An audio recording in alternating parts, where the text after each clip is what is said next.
સંખેડામાં વહેલી સવારથી ધોધમાર વરસાદ. સવારે 6 વાગ્યાથી 8 વાગ્યા સુધી 2 કલાકમાં 1 ઇંચ કરતાં વધારે વરસાદ ખાબક્યો છે.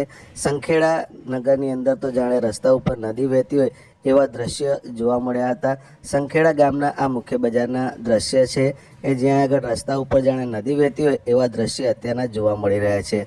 સંખેડા, બાદરપુર, ભાટપુર, ગોલાગામડી, હાંડોદ, ગુંડીચા, વાસણા સહિતના પંથકની અંદર ધોધમાર વરસાદ સવારથી વરસી રહ્યો છે. વરસાદને કારણે ધરતીપુત્રોના જીવમાં જીવ આવ્યો છે. છેલ્લા કેટલાય સમયથી ધરતીપુત્રો વરસાદની ચાતક નજરે રાહ જોઈ રહ્યા હતા.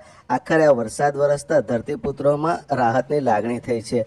આપણે મોબાઈલના સ્ક્રીન પર આપ જે વરસાદના દ્રશ્ય જોઈ રહ્યા છો એ સંખેડા તેમજ બાદરપુરના દ્રશ્ય છે. સંખેડા તાલુકાની અંદર સવારે 6 વાગ્યાથી 8 વાગ્યા સુધી 2 કલાકમાં 1 ઇંચ કરતાં વધારે વરસાદ વરસી ચૂક્યો છે અને તેને કારણે રોડ રસ્તા પાણી થયા છે.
પડી જાય